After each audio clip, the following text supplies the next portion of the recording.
today this video is all about skincare. So I have been feeling really inspired to make this video because upon reflection I've realized that these past 2.5 years I've experienced some of the best skin that I've ever had after experiencing one of the worst breakouts that I've ever had.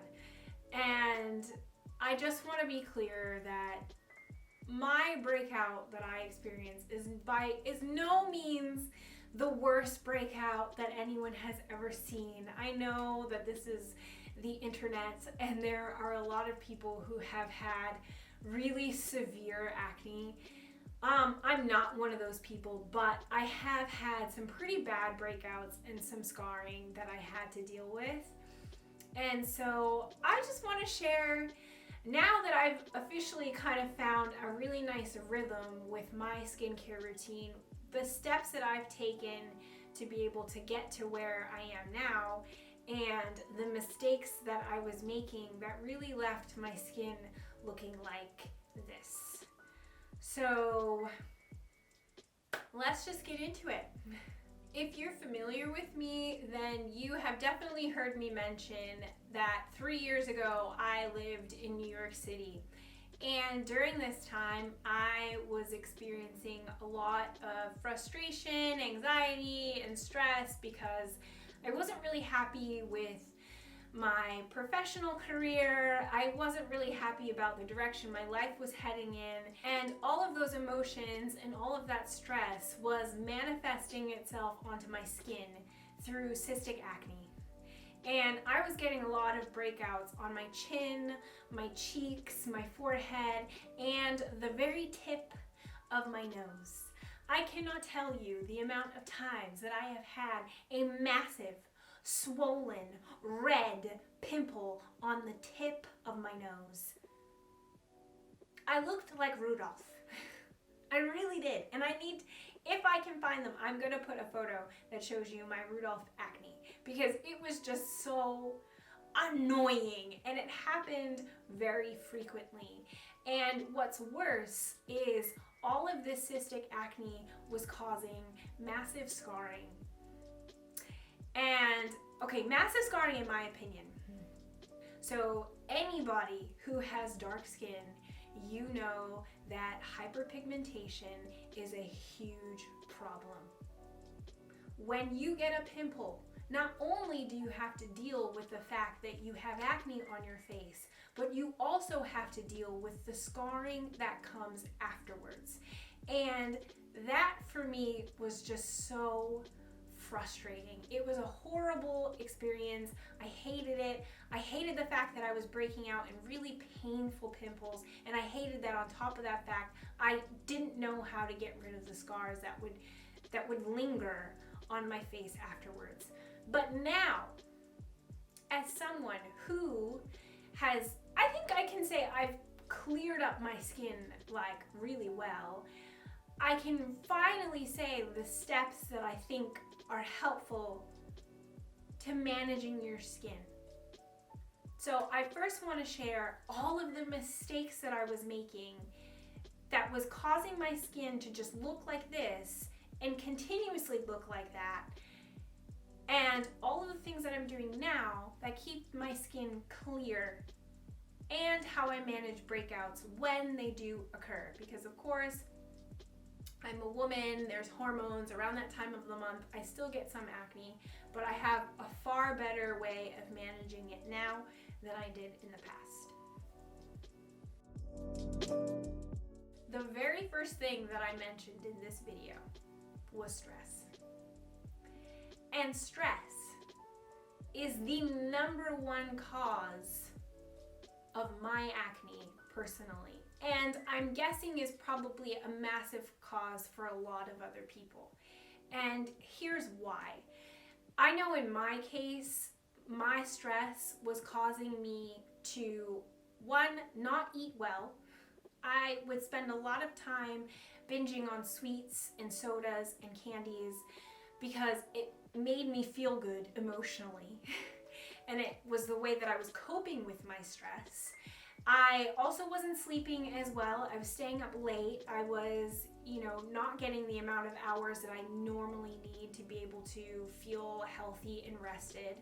And I wasn't really drinking as much water as I needed to. So all of these things were really affecting my skin. And even more than that, I was also spending a lot of time touching my face. Because I was stressed, I spent a lot of time doing this and doing this and doing this and doing this and doing this, and it just didn't help. When you think about it, and this is not new information, but when you touch your face, you are literally taking whatever bacteria your hands pick up from all places around you and putting it onto your skin. And that's what I was doing. So obviously now, on the opposite, number one thing that I've learned to do is how to mitigate my amount of stress. When I feel that I'm getting like really tense and worried and anxious about life, I have to go, okay, this is my signal to step back, to breathe, to relax. And that means finding things like, knitting, painting, making jewelry, working out. These are things that help me personally to relax and feel good. So you have to find things that help you feel good so that you're not handling your stress in ways that are unhealthy for you, like eating massive amounts of sugar. Also, keep your hands away from the face. Don't touch your face. Your face is too beautiful to be touched. It's just delicate, right? Like, you should be voguing with your face, but not touching it. Never. Never skin to face. Never, what? Never hand to face.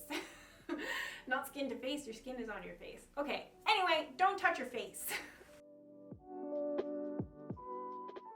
My initial reaction to my breakouts was to immediately attack the acne.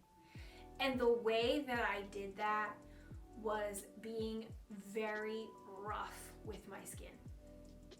And I would think that at this point in 2020, we would all know that St. Ives apricot scrub should never be used on your face. But in 2017, 2016, I didn't know that. And so I was using it like a lot on my face because I thought I just needed to scrape off the acne. That's really what I was doing. Like, that was my goal. I just wanted it gone. And when that wasn't working, I moved on to black African soap. If you are unfamiliar with black African soap, it is an extremely strong and drying soap. It will strip all of the natural oils from your skin. And I was using this daily because I thought that I needed to rid my face of any grease, of any oils, because I thought that oils were evil and they were destroying my skin. But really, the face needs some natural oils. One, to look youthful and dewy, and also, dry skin is another issue on its own. So for me, I had to learn that gentle cleansers are the way to go. And now currently I use Aveeno daily cleansing moisturizer, and it's extremely gentle on the skin. And on top of the soap itself being very gentle, I am very gentle when I'm washing my skin. No more of digging into my face. I just smoothly wash my face with the palms of my hands or with the tips of my fingers. I am not rough at all. It is just not conducive to good skin, to being rough with your face. Don't do it. Just be gentle. Be kind. Okay? Treat your face and your skin with love. So now that I've mentioned using 2 other products on my face, I have to say that these were not the only products I was using on my face. On top of those soaps, and I was also using a toner, Witch Hazel. I was using vitamin C serum. I was using Clinique's Dark Spot Corrector. And when that wasn't working, I switched over to another product that had hydroquinone, and that was called African Formula. I was the definition of doing the most. I was putting so many products on my skin. I was just making my problems worse. My skin was not clearing up, and when I would see results, maybe for like a moment, my acne would come back, and I would have even more scarring that I would have to deal with. And it was just so frustrating. And I thought that I needed so many products on my face because I thought that it was gonna help me to stop the acne. And really, I am a firm believer, despite the fact that on the internet it seems extremely popular to have 20-step skincare routines, that you should really be putting no more than 3 products on your face at a time. Because when I was putting on like 10 things on my face, my skin was very angry with me, and I was breaking out, and I was still having hyperpigmentation, and it wasn't going away. And it wasn't until I realized that less is more with my skin.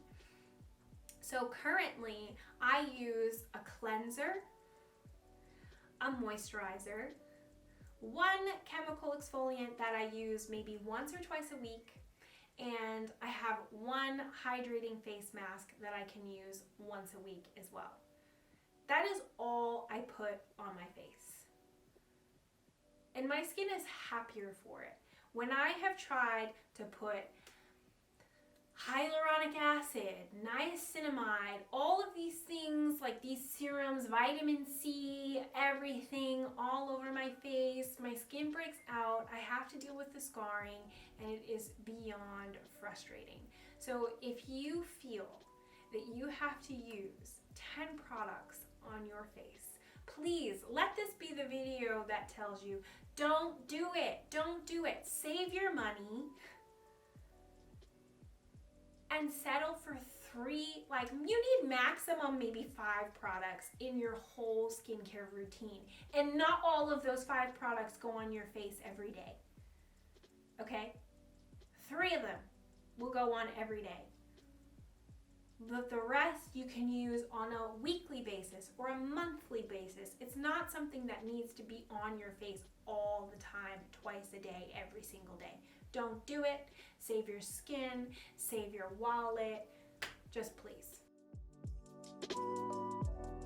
Now those are all of the things that I do to really make sure that I am preventing any kind of acne. So I really want to talk more in depth about how I personally manage hyperpigmentation, because it still can happen, and I do have some dark spots, and I don't have the budget to be going out and getting laser treatments.